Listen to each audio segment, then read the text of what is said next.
nightmares in my head, I fear that the thoughts build up until I can't hear, that my mind fills up into a creature, and it haunts me somewhere much deeper.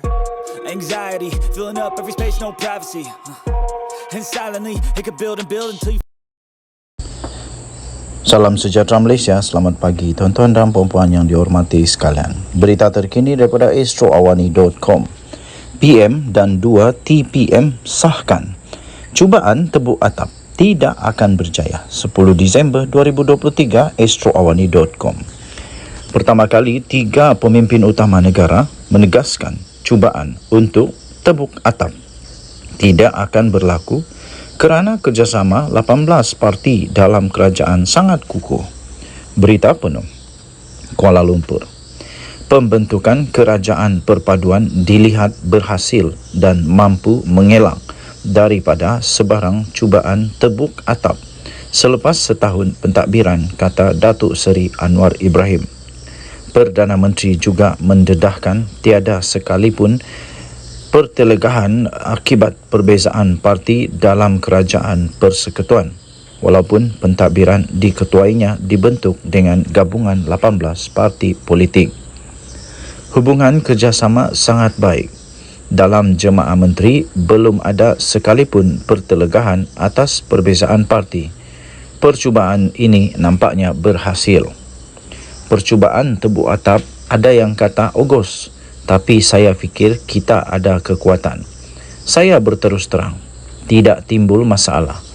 Perbezaan pendapat antara parti menyebabkan percubaan pembangkang yang terdesak akan gagal, katanya. Beliau berkata demikian pada satu sesi dialog semasa majlis penutupan program setahun bersama Kerajaan Madani di pekarangan Stadium Nasional Bukit Jalil pada Ahad. Bagi menyokong pendapat itu, Timbalan Perdana Menteri Datuk Seri Ahmad Zahid Hamidi menegaskan semua parti yang bergabung dalam kerajaan perpaduan berkongsi pandangan dalam soal prinsip dan pelaksanaan. Katanya terdapat 18 parti dalam kerajaan perpaduan ini. Saya ingin mendedahkan bahawa 18 parti ini berkongsi pendapat bukan hanya tentang soal prinsip tetapi soal pelaksanaan. Semua presiden parti dan wakil parti semua memberi dukungan untuk PM10 menerajui negara ini di bawah kerajaan Madani ini.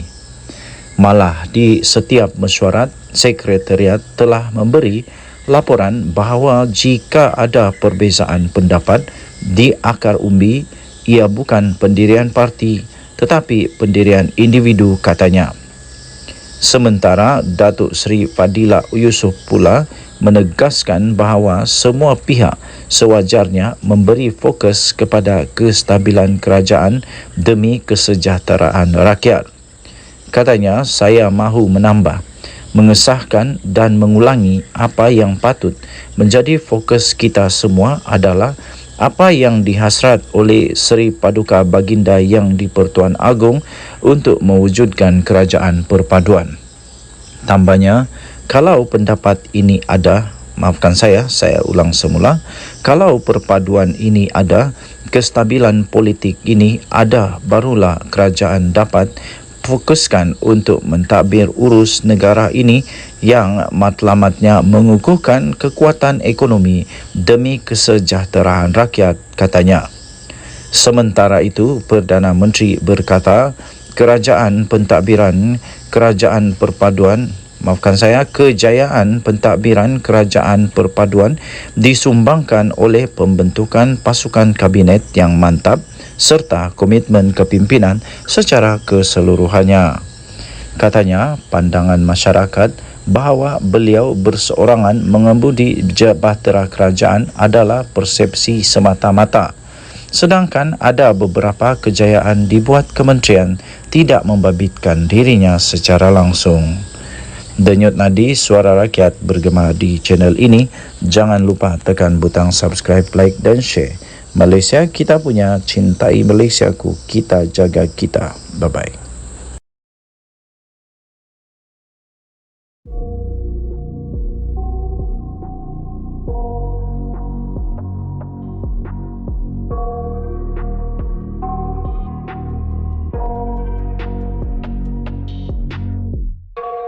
nightmares in my head, I fear that the thoughts build up until I can't hear, that my mind fills up into a creature, and it haunts me somewhere much deeper.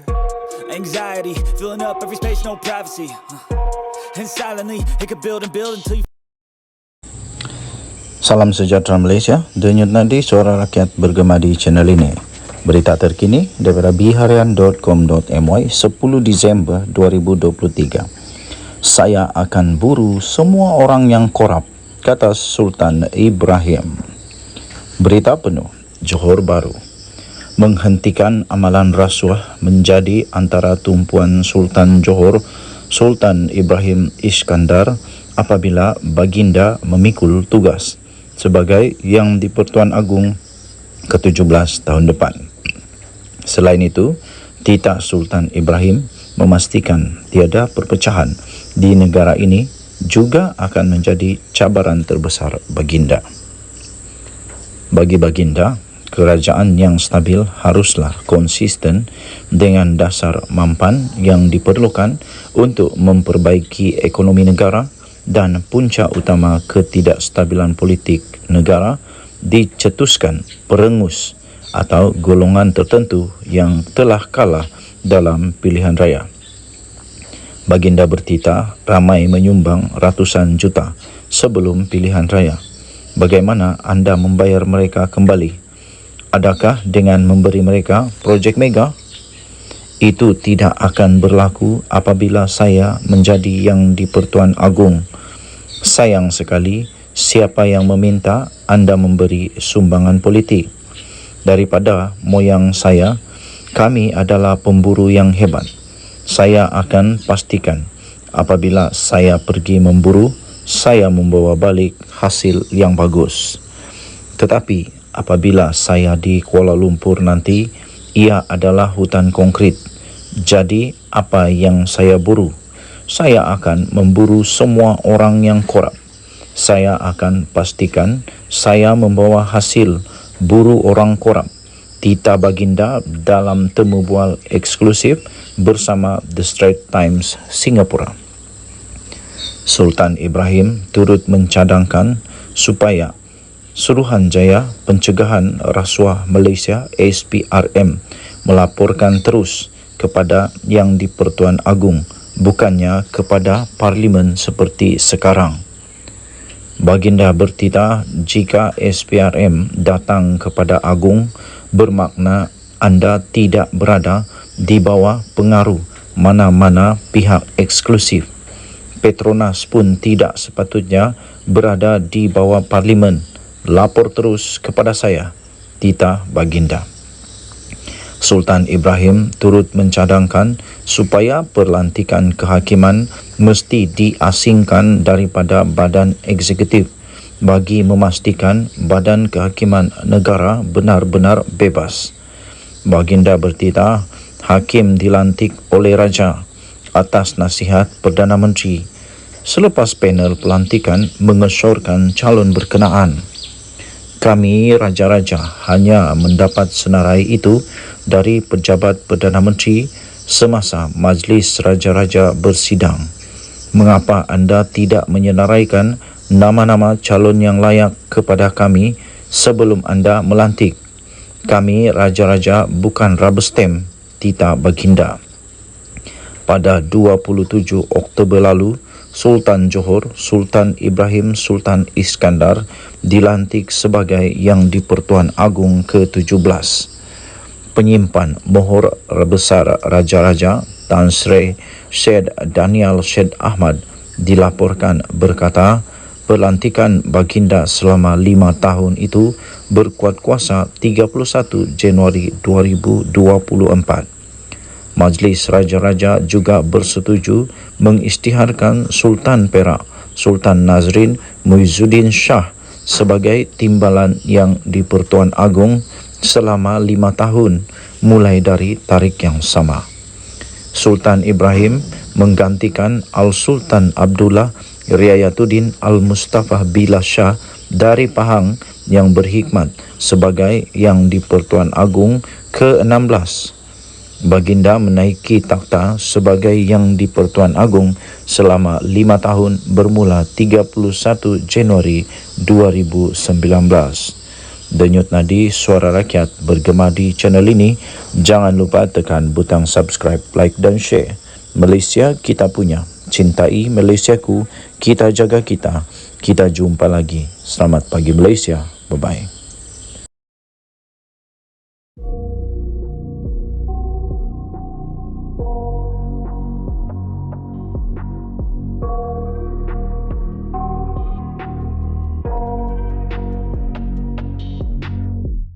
I got nightmares in my head, I fear that the thoughts build up until I can't hear, that my mind fills up into a creature, and it haunts me somewhere much deeper.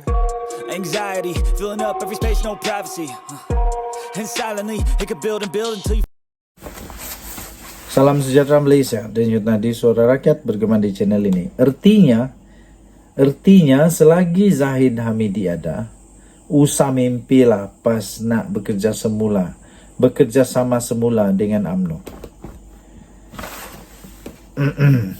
Presiden UMNO Ahmad Zahid Hamidi menyifatkan pemimpin PAS sebagai gila talak apabila masih menyuarakan hasrat untuk kembali bekerjasama dengan UMNO menerusi platform Perikatan Nasional PN. Justru beliau menggesa PAS berhenti bermimpi di siang hari. Selain menasihati parti Islam itu berdoa supaya berhenti menipu UMNO sekali lagi. Katanya setakat ini tiada kabar angin sampai kepada UMNO. Mungkin ada pihak telah kegilaan talak sebab mereka pernah ada dalam kerajaan dahulu, katanya.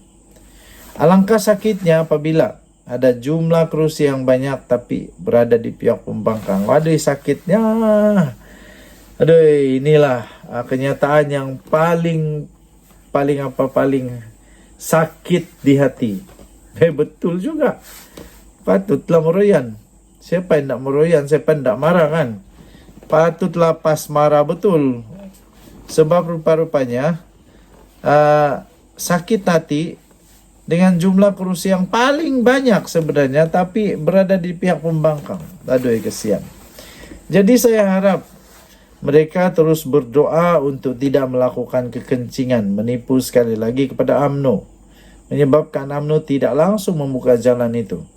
Jalin kerjasama semula setakat ini. Setakat ini Allah tak bagi buka hati lagi untuk melakukan kerjasama dengan mereka, katanya.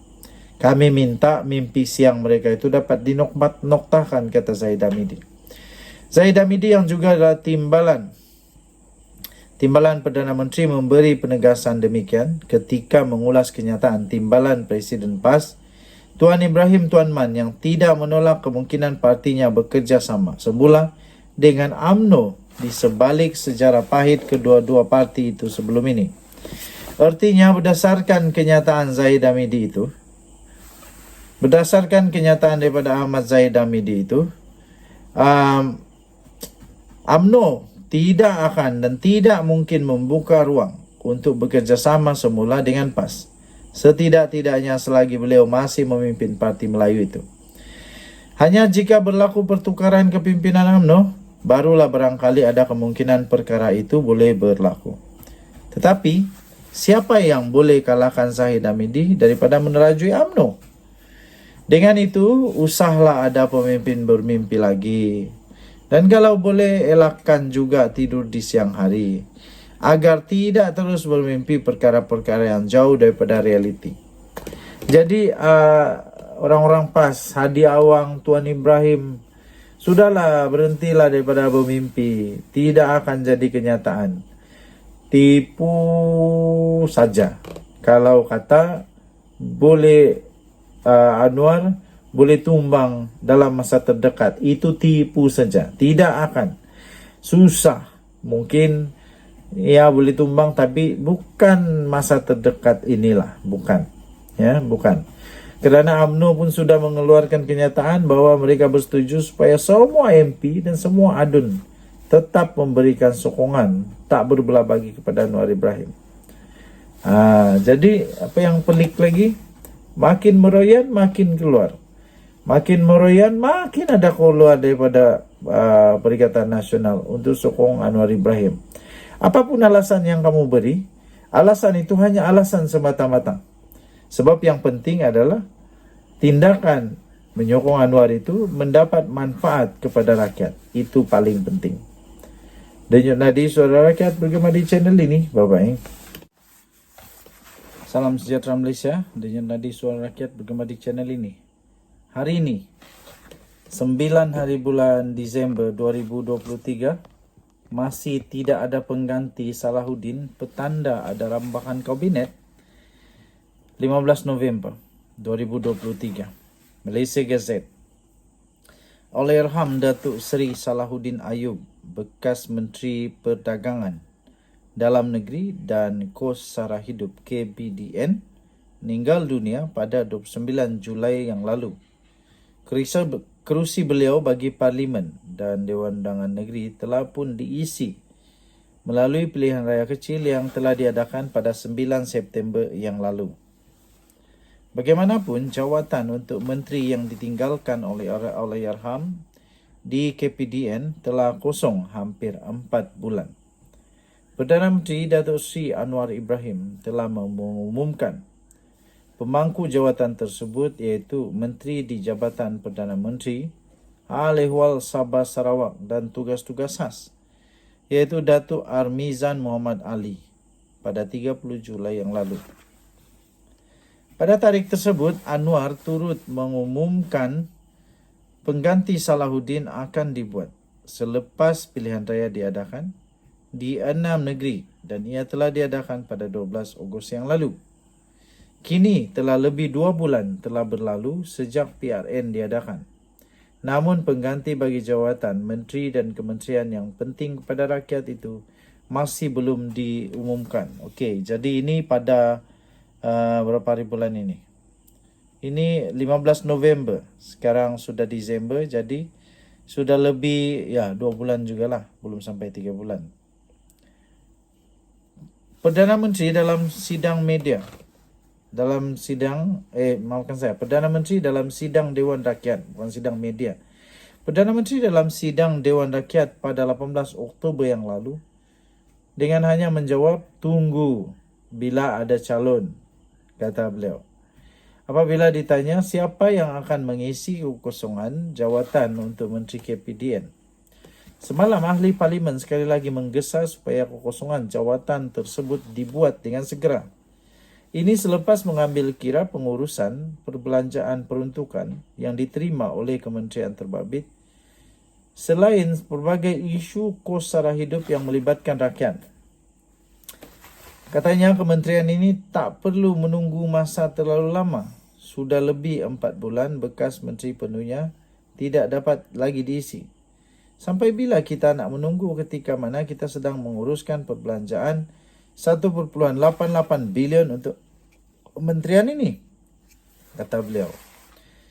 Kemudian beliau menambah, saya menyarankan supaya Perdana Menteri tidak menunggu lebih lama untuk melantik Menteri KPDN.